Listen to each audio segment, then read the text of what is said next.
Alors bonsoir à toutes et à tous et bienvenue pour la suite et la fin des appels monstrueux. J'espère que vous allez bien, comme d'habitude, que vous êtes confortablement installés. Le mot ne venait pas. Moi ça va, j'ai un petit peu trop mangé et des chocolats aussi après, donc j'ai un peu ballonné.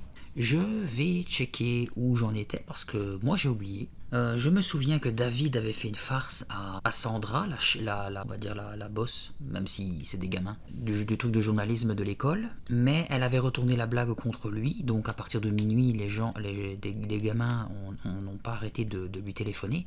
Les gamins en question, ah oui, je suis en train de me remémorer. Les gamins en question, c'était les 4 ennemis qu'il avait à l'école, en fait, c'était des monstres, hein, on les a vus se transformer.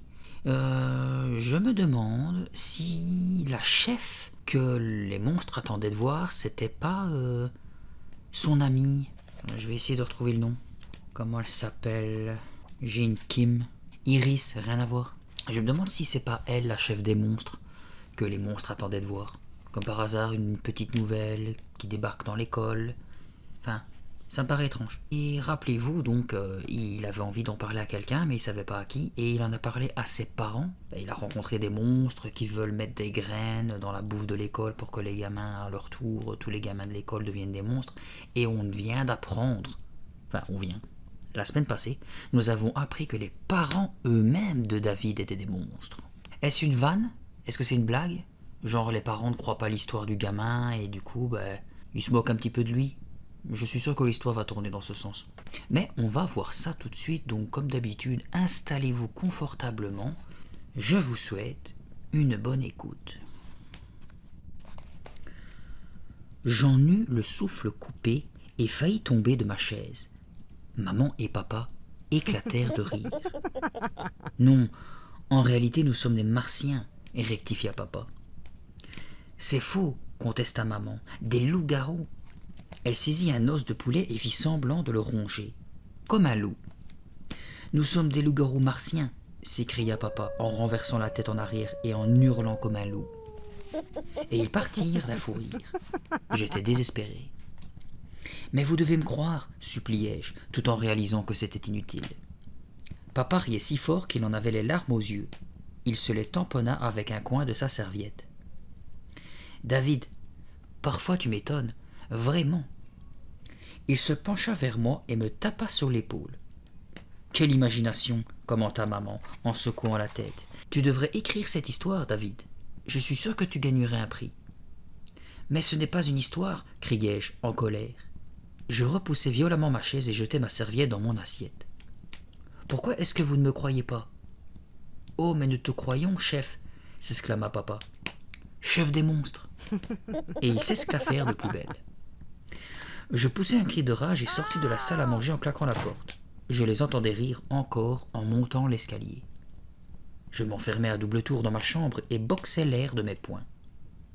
J'avais besoin d'aide. Que faire si personne ne me croyait? Je me jetai sur mon lit et restai un long moment allongé dans l'obscurité, essayant de me calmer. Mais je n'y arrivais pas. J'étais bien trop énervé. Je saisis le téléphone et composai le numéro d'Iris. Iris m'écoutera, elle, me dis-je. Elle ne me prendra pas pour un menteur. La sonnerie retentit 3, 4, 5 fois. Allez, Iris, réponds, suppliai-je. Je laissai sonner 12 fois avant de raccrocher. Il n'y avait personne. Entre-temps, je m'étais un peu calmé. Je m'installai à mon bureau pour faire mes devoirs, mais j'avais bien du mal à me concentrer. Au moins ce soir, le téléphone ne sonnera pas sans arrêt, me dis-je. Les monstres ne m'appelleront pas puisqu'ils attendent que je les contacte. Je refermai brusquement mon livre de sciences. J'avais une idée. Demain, j'irai tôt à l'école. Non pas pour y retrouver les 4 monstres et encore moins pour mettre les graines dans les plats du déjeuner, mais pour parler à mademoiselle Crawford, la principale du collège. Il fallait absolument que je lui raconte ce que les monstres projetaient de faire dans son établissement. Elle m'aiderait à les en empêcher. J'en étais sûr. Mon radio-réveil se déclencha une demi-heure avant l'heure habituelle.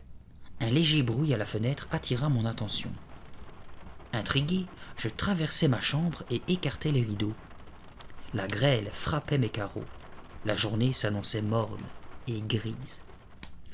Je bâillais à me décrocher la mâchoire. Il faut dire que je m'étais retourné dans mon lit toute la nuit, sans parvenir à trouver le sommeil. Je m'habillais en vitesse et avalais d'un trait mon petit déjeuner. « Tu es bien matinale aujourd'hui » remarqua ma mère, encore endormie. Elle était debout devant la machine à café et attendait qu'il soit prêt. « Oui, j'ai cours plus tôt » marmonnai-je. J'attrapai mon blouson et mon sac à dos et sortis en courant.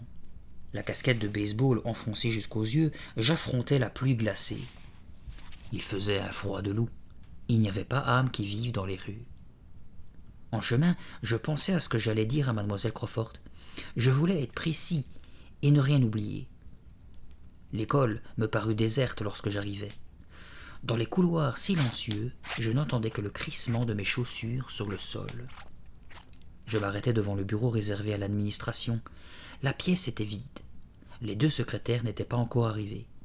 Mais j'aperçus de la lumière dans le bureau de la principale et j'entendis quelqu'un tousser.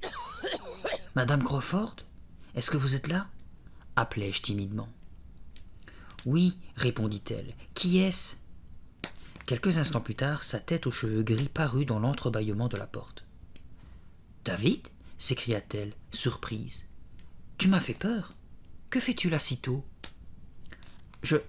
J'ai besoin de vous parler, bégayai-je. « Qu'est-ce qui se passe, mon petit » demanda-t-elle avec douceur. Elle me fit entrer dans son bureau et referma la porte derrière elle. « C'est une longue histoire, commençai-je. Mais allait-elle me croire ? Madame Crawford me fait toujours penser aux personnages des films en noir et blanc. Elle a des cheveux gris, courts et bouclés, des yeux clairs qui donnent une lueur étrange à son visage très pâle. Elle est toujours vêtue de noir, pantalon noir, jupe noire, pull noir. Je ne connais pas son âge, mais en tout cas elle a l'air vieille, même si elle est très dynamique et plutôt sportive. De temps en temps, elle participe aux matchs de volley-ball au cours de gym. Je m'assis sur la chaise qu'elle me désigna en face de son bureau.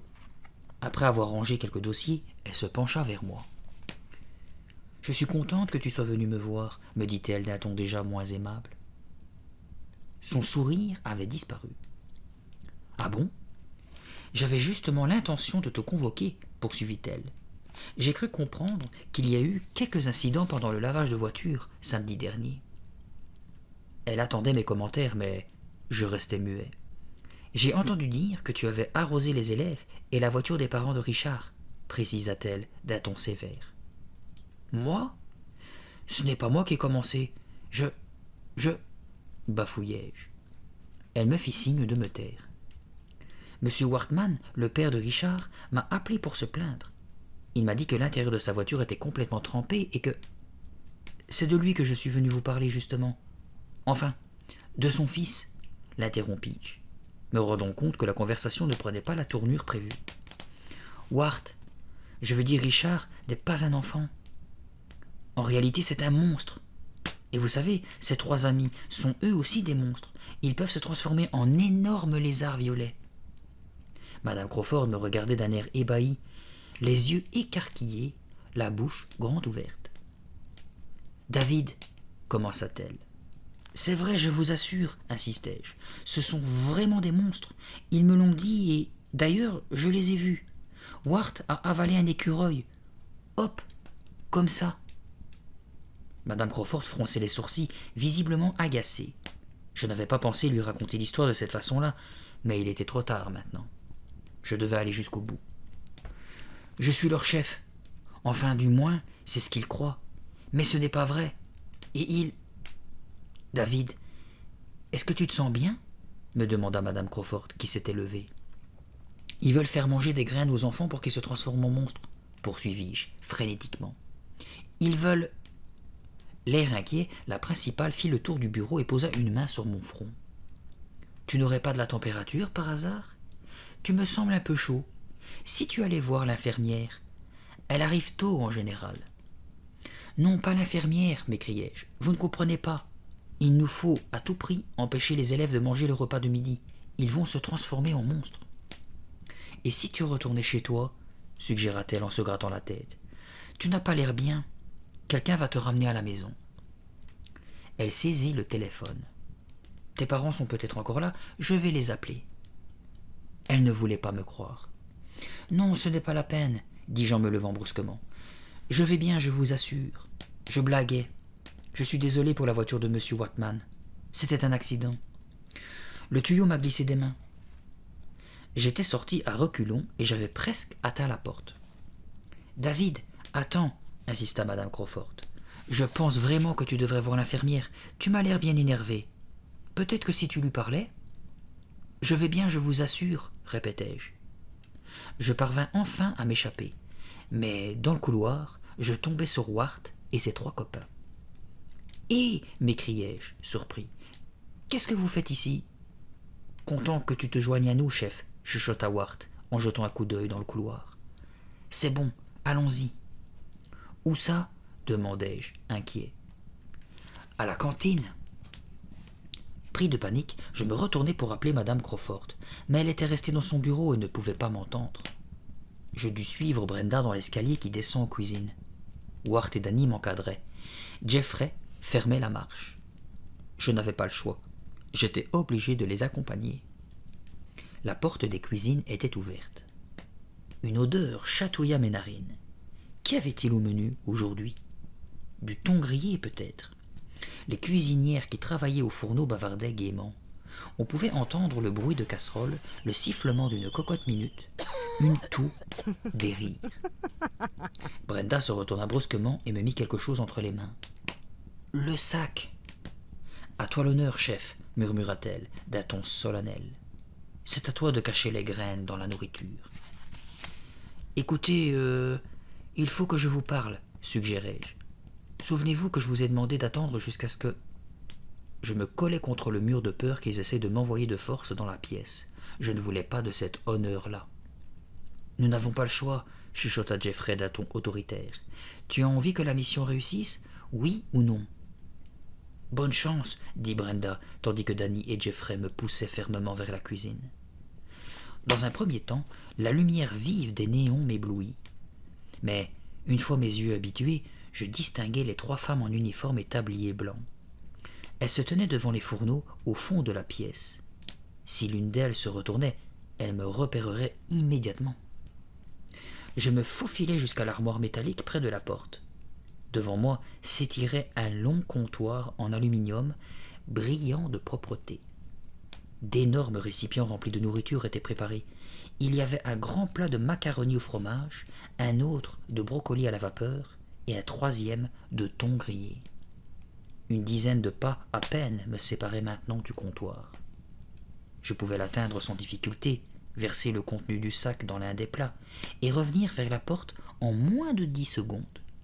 Et même si l'une des cuisinières se retournait, j'avais largement le temps d'accomplir ma mission, et de ressortir avant qu'elle n'ait le temps de crier. « Mais qu'est-ce que je fabrique ?» me dis-je en m'aplatissant contre l'armoire. « Je deviens dingue ? Mais je ne veux pas accomplir cette mission. » Je jetai un coup d'œil vers la porte où se tenaient les 4 compères, serrés les uns contre les autres, à l'affût de mes moindres gestes. Ils me firent signe de continuer. Je n'avais pas le choix. Je devais y aller. Retenant ma respiration et gardant un œil sur les cuisinières, j'avançai sur la pointe des pieds jusqu'à l'immense plat en métal carré rempli de macaroni. L'odeur aigrelette du fromage vint me caresser les narines. « Je ne peux pas faire ça, c'est impossible. » Je me retournai encore, mais les monstres bloquaient la porte, empêchant toute fuite. Ils me firent signe de verser les graines. « Ils me regardent, pensai-je. Si je ne le fais pas, ils découvriront que je ne suis pas leur chef. » J'ouvris le sac aussi lentement que possible pour gagner le maximum de temps. Quand, soudain, une idée me traversa l'esprit. Je pris le sac par-dessous et, le pouce levé, fis signe à mes compagnons que tout allait bien. Puis je m'avançai vers le comptoir, 1 pas, 2 pas, et soudain, je fis semblant de glisser sur quelque chose. Je m'étalai les mains en avant, lâchant le sac qui tournoyait un instant au-dessus de moi. Je simulai une tentative acrobatique pour le rattraper, mais il retomba sur le bord du comptoir et se vida sur le sol. Je regardais les graines rouler dans toutes les directions. « Ouf, j'ai réussi !» pensai-je, soulagé. Je mimais une expression de consternation puis retournai à 4 pattes jusqu'à la porte. Wart m'attrapa par la manche pour me tirer dans le couloir.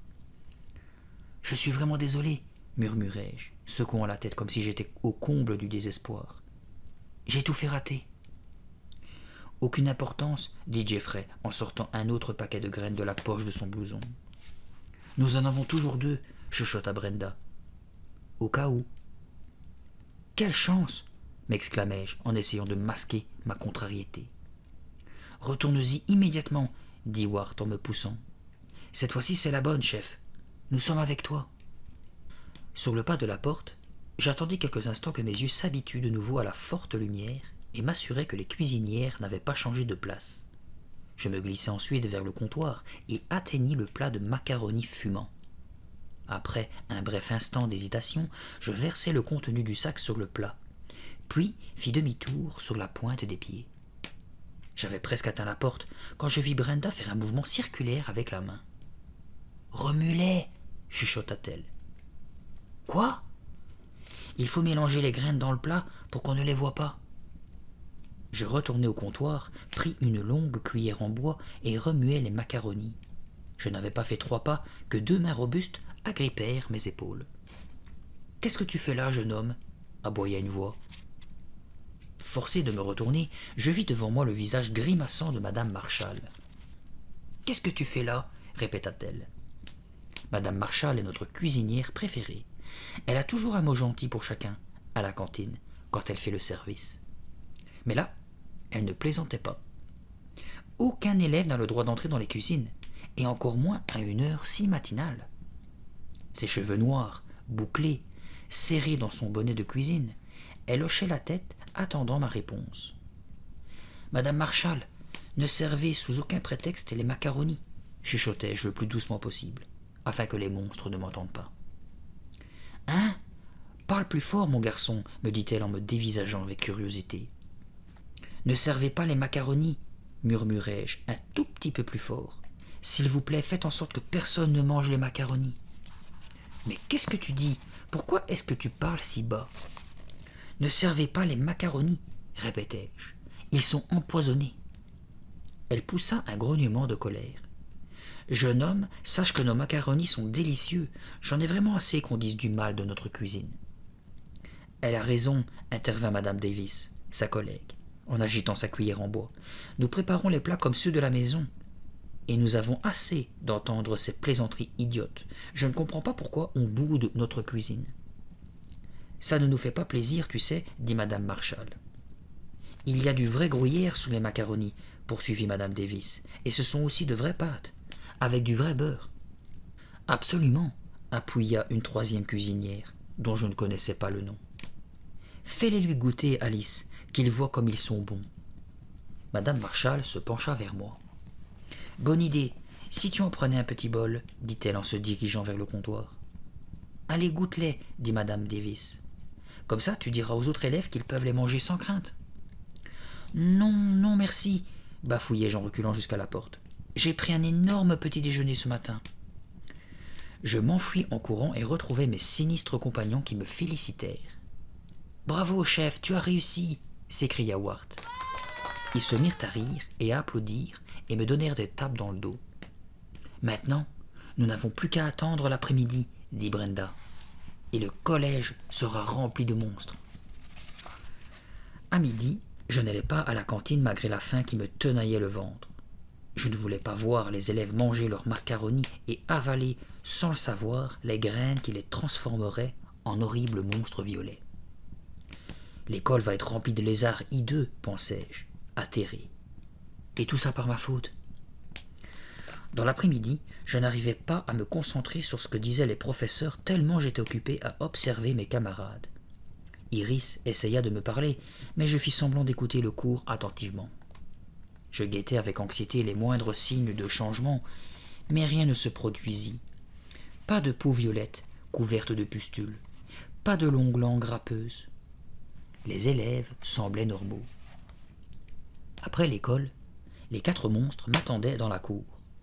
Ils m'escortèrent en silence jusqu'à notre cachette dans le bois.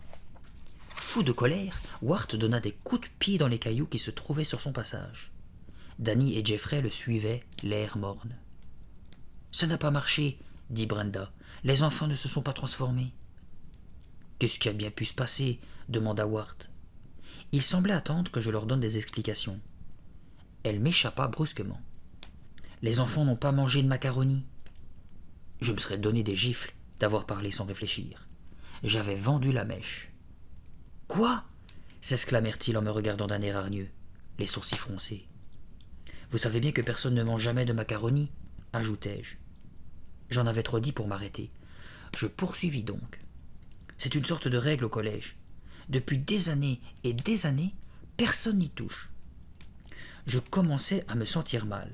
Je disais ce qui me passait par la tête sans parvenir malheureusement à me retenir. Les monstres poussèrent des grognements de désapprobation. Puis Wart s'approcha de moi et me toisa avec défiance. « Comment peux-tu le savoir, chef? Tu n'es arrivé que quelques jours avant nous. Et puis si tu le savais, pourquoi tu versais les graines dans le plat de macaroni ?» Je devais réagir, et vite. « C'est un élève de ma classe qui me l'a dit, » répliquai-je en baissant la tête. « J'aurais dû me souvenir plus tôt. J'ai tout fait rater. Notre mission est un échec. » « Non, pas du tout, » intervint Brenda. « J'ai d'autres graines, et un autre plan, bien meilleur. » Ses compagnons se tournèrent vers elle.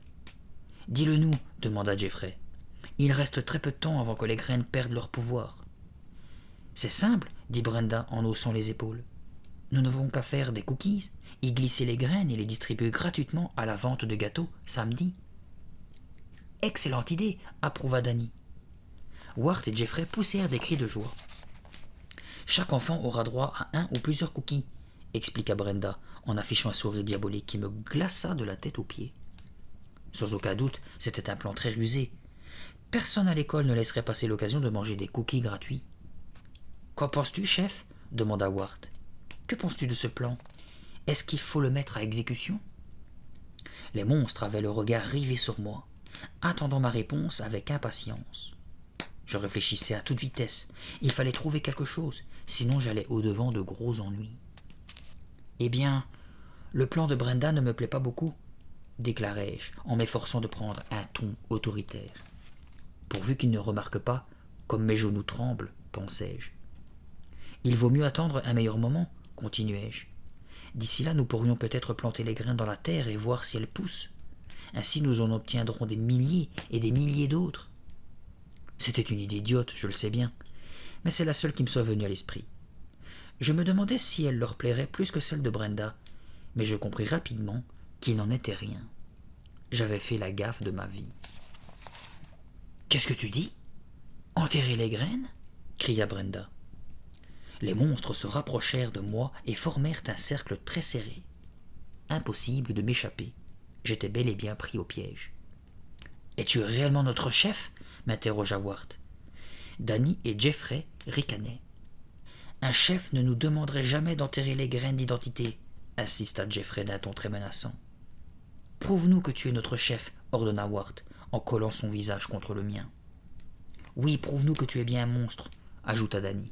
« Prouve-le, prouve-le » crièrent-ils à l'unisson, tout en se transformant en monstrueux lézards comme la veille.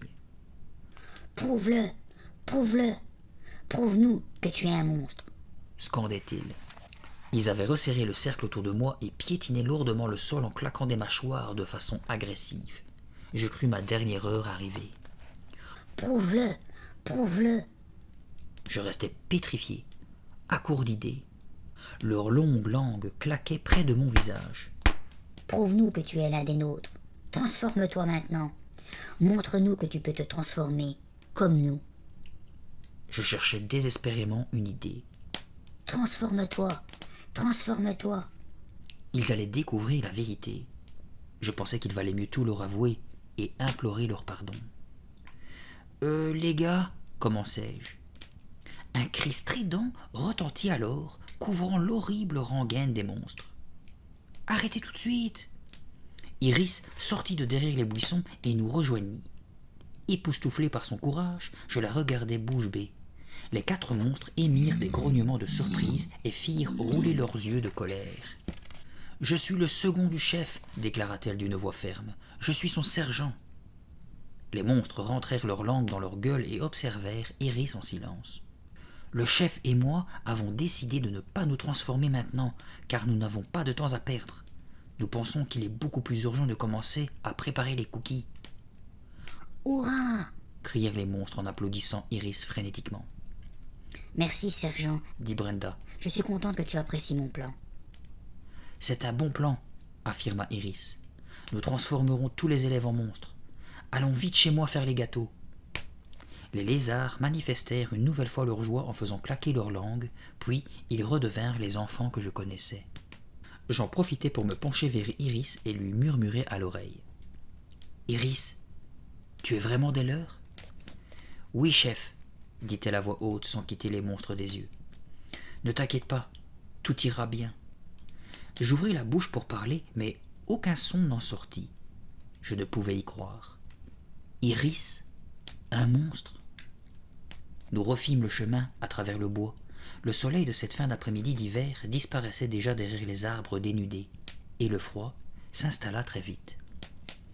Un frisson me parcourut le dos. Je l'avais échappé belle pour une fois, grâce à l'intervention d'Iris. Mais les problèmes n'étaient pas résolus pour autant. J'étais toujours en grand danger, ainsi que les autres enfants de l'école.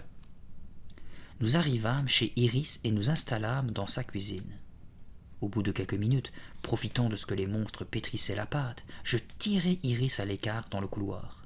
« Tu sais bien que je ne suis pas un monstre, chuchotai-je. Pourquoi m'as-tu sauvé la vie ? Rassure-toi, moi non plus je n'en suis pas un. Mais j'ai bien vu que tu avais des problèmes. Comment as-tu su ? La questionnai-je. Je jetai un coup d'œil dans la cuisine pour m'assurer que les autres n'écoutaient pas. Tu devais me retrouver dans la cour hier après la classe, tu te souviens ? Je les ai vus t'entraîner dans les bois. Alors je vous ai suivis, et j'ai assisté à la scène. Tu es sympa, répondis-je chaleureusement. Seulement maintenant tu es en danger, toi aussi. C'est vrai, approuva-t-elle, mais je ne pouvais quand même pas te laisser dans ce pétrin. Comment allons-nous faire pour sauver les enfants de l'école ? Bonne question, s'exclama-t-elle. Écoute, pour l'instant, occupons-nous des cookies. Nous n'avons pas le choix. Et samedi, à la vente de gâteaux, nous trouverons bien une solution. Ah bon ? Tu crois ? Fis-je d'un air incrédule. Je restais perplexe. Quelle idée géniale pourrions-nous trouver pour empêcher les élèves de se précipiter sur des cookies gratuits ? Le samedi matin, Iris, les 4 monstres et moi apportâmes de grands plats remplis de cookies à la salle de gym du collège. Une foule nombreuse s'y pressait déjà. Les élèves étaient surexcités. Ils couraient dans tous les sens, discutaient, riaient et chahutaient en posant des plateaux de gâteaux ou de sucreries sur les longues rangées de tables. Ces dernières étaient déjà bien garnies. Un podium et un micro avaient été installés sous les paniers de basket à l'une des extrémités de la salle. Iris et moi étions escortés par les monstres qui protégeaient les gâteaux et observaient nos moindres gestes. Nous en avions fait des centaines, bien plus qu'il n'y avait d'élèves dans l'établissement. Nous croisâmes un groupe d'enfants occupés à engloutir des gâteaux au chocolat. À la table suivante, mademoiselle Williamson, notre professeure principale, coupait en tranches un cake aux olives. Les prix étaient notés sur des affichettes. La plupart des gâteaux coûtaient $1. Aucun n'était gratuit. Il n'y aurait que les nôtres. Et Iris et moi n'avions toujours pas trouvé comment empêcher les enfants d'y toucher. Soudain, Wart nous coupa la route. « Distribuons-les maintenant », proposa-t-il. « Oui, pourquoi attendre ?» approuva Brenda. « Faisons circuler les plateaux. La salle est pleine à craquer. Dans quelques minutes, il y aura des dizaines de nouveaux monstres. » Sur ces mots, ils entreprirent de retirer le film plastique qui recouvrait les cookies. Je devais absolument faire quelque chose. Tout de suite. Mais quoi ?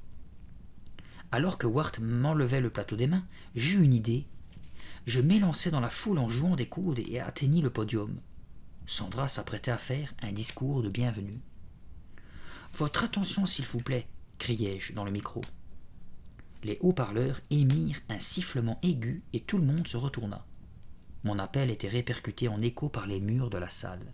« Ne mangez pas des cookies gratuits !» criai-je. « Je vous en prie, écoutez-moi tous, ne mangez pas les cookies gratuits. Vous allez vous transformer en monstre. Vous serez couverts de pustules et vous deviendrez d'horribles lézards violets. Et vous dévorerez des écureuils vivants. » À mon grand désespoir, tout le monde éclata de rire. je continuai malgré tout. Il faut me croire, ne touchez pas aux cookies gratuits, hurlai-je en apercevant Wart et Danny qui couraient vers le podium. Les rires étaient si forts que je ne m'entendais plus. Écarte-toi de ce micro, s'égosilla Sandra en me l'arrachant des mains. 2 professeurs se précipitèrent pour me faire descendre de l'estrade. David le nain, entonna Sandra. Et l'immense foule des enfants la suivit. David le nain. La salle de gym retentissait de leurs rires et de leurs chants. Je fus pris d'un étourdissement. Au milieu des cris stridents, j'avais l'impression que ma tête allait exploser. J'aurais voulu m'enfuir, loin, très loin, disparaître pour toujours.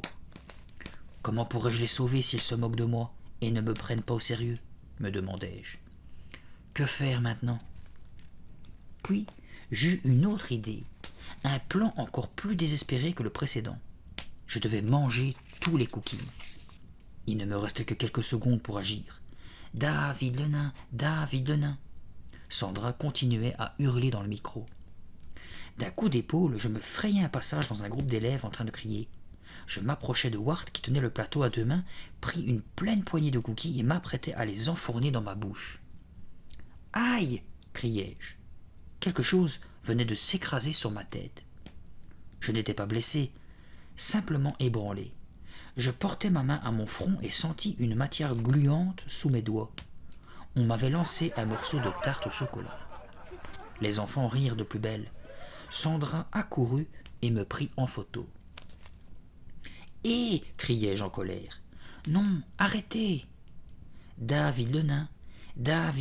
chantaient les uns. « David le rat !» répondaient les autres. Quelqu'un lança un morceau de cake aux olives, mais je me baissai à temps cette fois, et il passa au-dessus de mon épaule. Des rires fusèrent encore. Sandra prit une autre photo. « Mais qu'est-ce que vous faites ?» criai-je. « Vous ne comprenez pas que j'essaie de vous sauver ?»« David le nain ! David le rat ! Des morceaux de gâteau de toutes sortes vinrent s'écraser autour de moi. J'en reçus aussi sur mes vêtements et tentai de me protéger tant bien que mal. Moi qui voulais les sauver, j'étais devenu leur cible. Wart et Brenda s'approchèrent. « Chef, qu'est-ce que tu attends ?» me demanda Wart. « Distribue les cookies. »« Ne fais pas attention à leurs moqueries, » ajouta Brenda. « Quand ils auront mangé leur gâteau, ils deviendront tous des monstres, et tu seras leur chef. Ils seront tous des esclaves. »« Je dois les sauver, » me répétai-je encore et encore. « Les sauver. Hein ? Est-ce que tu peux répéter ce que tu viens de dire ?» m'écriai-je soudain en me tournant vers Brenda. « Ils deviendront tes esclaves, » cria-t-elle pour se faire entendre, au milieu du vacarme. Elle avait bien dit mes esclaves ? Évidemment, vu sous cet angle, fini les humiliations, les méchantes blagues. « Tiens, Sandra, prends un cookie. » Je lui tendis le plateau et la regardai manger avec un plaisir non dissimulé. « Prenez des cookies, ils sont gratuits !» criai-je de toutes mes forces. Je me déplaçai rapidement dans la salle, veillant à ce que chaque enfant soit servi. Des mains se tendaient avidement vers le plateau. « Il y en aura pour tout le monde, ils sont gratuits, et ce sont les meilleurs. Ils sont gratuits mes cookies, ne vous gênez pas, mangez-les !» Je fis un clin d'œil à mes 4 amis, le pouce levé, en signe de réussite. Puis je me servis. Ce n'était pas mauvais, un peu mou, trop sucré peut-être. Je parcourus le gymnase du regard pour vérifier si tous les élèves étaient servis. Rien ne sera plus jamais comme avant, me dis-je. Tout va changer. Et je ne veux pas perdre une miette de ce spectacle. Et voilà comment se terminent des appels monstrueux. Alors, j'ai bien aimé l'histoire. Je pensais que ça allait être un peu plus bizarre dans le sens pas top parce que des appels monstrueux, bon, que ça allait faire des monstres qui t'appellent. Mais, pardon, j'ai le hockey. Non, franchement, ça va. L'histoire est plutôt cool. La fin est bien. Franchement, oui, la fin est bien. Juste avant, j'étais en train de dire que le garçon, il était complètement débile parce qu'il se faisait descendre de toutes parts et il continuait à vouloir les sauver. Ben, les gars, ceux qui ont vu le film The Carrie, hein, rappelez-vous la fin dans la fête, j'aurais fait pire. Et oui, j'aurais bouffé un cookie, comme ça j'aurais été leur chef, hein, bien esclave. T'inquiète, je vous aurais fait payer toutes les humiliations. Par contre, je la trouve un peu brute, pas brute la fin, mais dans le sens que après il n'y a plus de nouvelles de Iris. Il n'y a pas Iris qui dit non, ne mange pas, ne nous fais pas manger. Enfin, la fille, on l'a plus revue dans la salle. Bizarre. Mais bon, j'espère que de votre côté, si vous êtes encore réveillé, vous avez apprécié l'histoire. Moi, j'ai vraiment bien aimé. Donc, comme d'habitude, hein, laissez-moi un commentaire pour me dire ce que vous avez pensé de l'histoire, de ma vidéo, de ma façon de lire, s'il y avait des trucs à changer ou pas. Abonnez-vous pour ne rater aucune autre vidéo. Attention, ne partez pas. Je vais lire le synopsis du suivant. Mais bon, comme d'habitude, je le dis, laissez un commentaire, abonnez-vous, likez, partagez. On va se laisser sur le tome numéro 39, pour ceux qui sont encore réveillés, qui est Le souffle du vampire. Alors lui, il promet déjà d'être bien. Parce que j'espère que ça va pas faire l'effet inverse. Des appels monstrueux me paraissaient un peu bof-bof, mais en fait l'histoire est géniale, comme on dit, ne pas juger un livre à sa couverture. Et lui, ça a l'air cool, donc j'espère qu'il est pas nul. Donc maintenant, on va maintenant se laisser, hein, je suis fatigué, je suis en train de m'endormir sur mes bougies. On va se laisser sur le synopsis du souffle du vampire. Freddy et son amie Clara sont des durs à cuire, et rien ne les effraie. Aussi sont-ils enchantés d'explorer le sous-sol de la maison de Freddy. Et ce n'est pas parce qu'ils ont trouvé un cercueil contenant un flacon de souffle du vampire qu'ils devraient trembler, n'est-ce pas ?